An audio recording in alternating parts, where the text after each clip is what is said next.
Right now, as we speak, Canada's premiers are scheduled to be on their weekly conference call with the Prime Minister. Part of that discussion will include the dire financial situation cities across this country are facing. Their revenues have collapsed during this pandemic. About a month ago, municipalities in concert asked the feds for at least $10 billion, but there's been no money yet. One of the first mayors to sound an alarm was Vancouver Mayor Kennedy Stewart. He joins us from that city. Hi, Mayor Stewart. Good to see you again.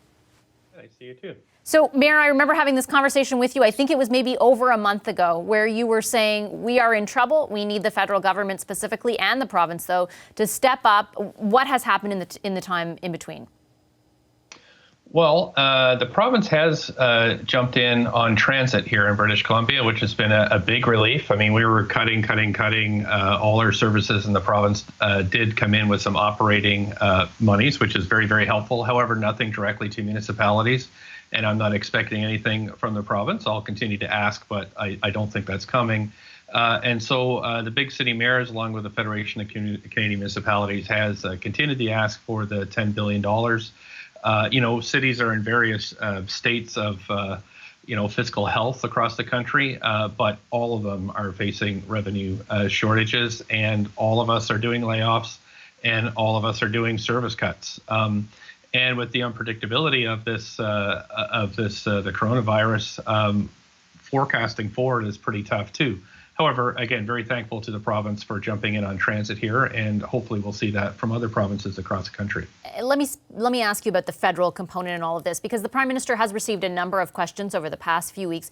He talks often, and I'm trying to kind of read between the lines, but he talks often about provincial jurisdiction, and he hasn't explicitly said, for example, that the federal government will be there with money, but he also says that those discussions are ongoing, that he's open to them. What is the latest information you have from the federal government? Have you received any assurances? Yeah, so what I look for are one of three answers: yes, no, or maybe. From the province, it's a no, but from the feds, it's a maybe. So we're hopeful. I think, Don Iveson, the head of the Big City Mayors, the Edmonton mayor, has been doing a great job putting forward the case, as has John Tory from Toronto. So, until we hear a hard no, we're going to keep pushing.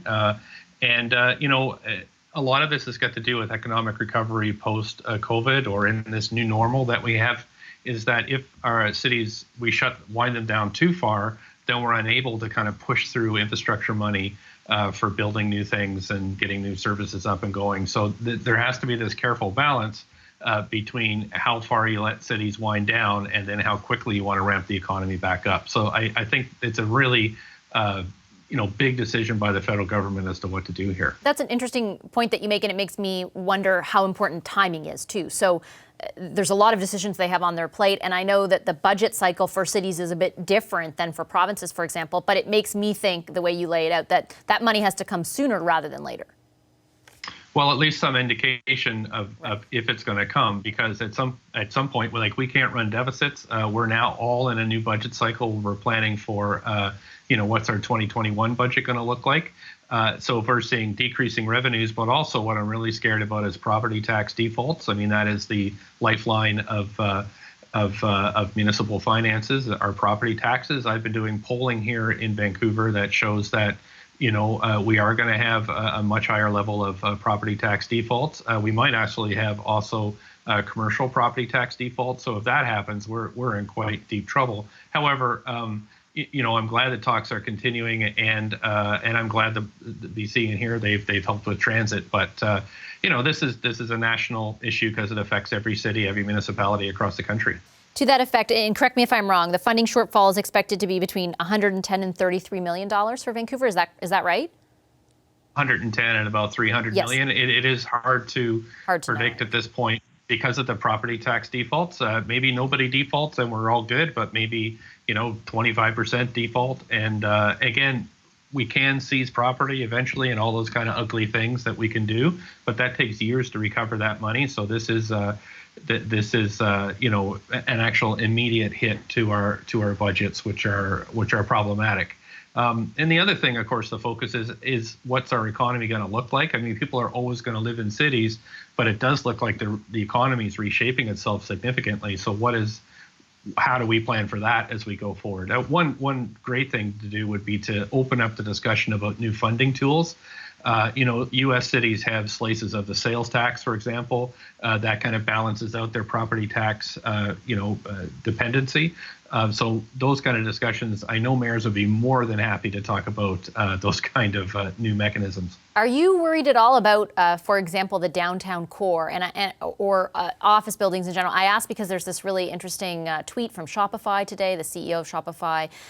Very popular online piece now that is being read by a lot of Canadians about sort of permanently ending working in an office building, and that idea permeating through other companies.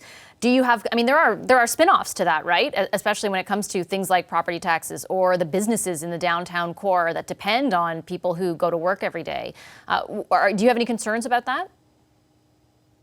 Yeah, I've got concerns, but the thing is, cities over the centuries, their economies have always changed, and it's the cities that do best are ahead of the game, guessing as to how do we reshape ourselves in order to adjust. And so the Deputy Prime Minister has also agreed to help us, the big city mayors, with this in terms of working with Statistics Canada to come up with new indicators, new surveys, new collections of data to help us understand how these economies are working. So, for example, if the tech sector is going to be all based at home now, that's going to change how we build office buildings downtown. So we might want to concentrate, for example, on the movie sector, because those are more kind of core-centered type of industries. So this is there's a lot of things going on here, and I really like the level of dialogue that we're having both with the province and the federal government.